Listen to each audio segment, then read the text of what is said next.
Well, good evening, everybody. I have decided we're going to start doing something that I've been thinking about for a while. And that is, we're going to start going through my library a little bit, because I have collected, well, let's show you, okay. Pretend you don't see the mess in the office here, or the mess on the bookshelf, but you can see I have collected a lot of books over time. And I've decided that I want to start highlighting, I got too much junk on these shelves, I know. I want to start highlighting some of my favorite books, just so that if you guys see these in a bookshop or something, that you know what to look for. So, this set is what I decided to start with. So, this is a really interesting set. I don't remember how I discovered the existence of these.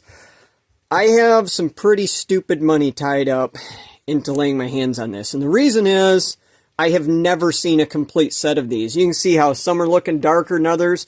Some of these came from England. Some of them came from Canada, if I remember right. Some from the US. I think I bought 3 different lots of this particular set on eBay and other places before I got all, 12 volumes of it.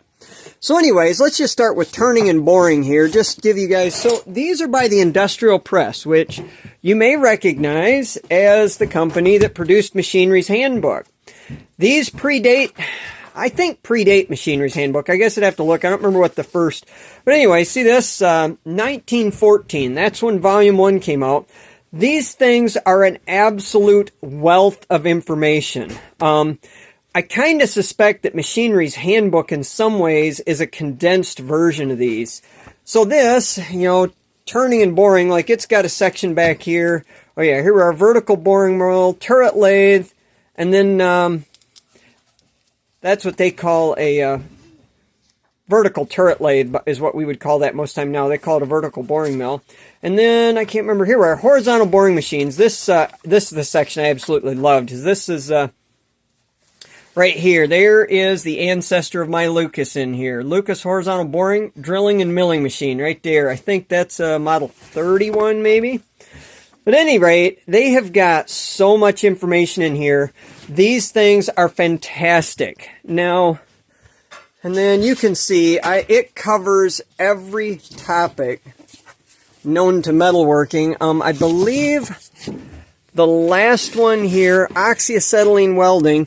The reason oxyacetylene welding is the newest of this series, let's see, I can't remember if this is 1916, is because oxyacetylene welding in general was such a new process. It was cutting edge, state of the art, that it was still in the process of being developed. As a matter of fact, when you read through this particular book, huge chunks of this book, they repeatedly say in there, we don't know the details of this process yet, and repeatedly say, like, if you're reading this book and you're an expert in the field and you have information to share with us, please get in contact with us. But you can see Turning and Boring, Planing and Milling, Drilling Practice and Jig Design, Advanced Grinding Practice, Modern Tool Making Methods, Die Making and Die Design, Tools, Chucks and Fixtures, Heat Treatment of Steel. That's a fantastic book, by the way.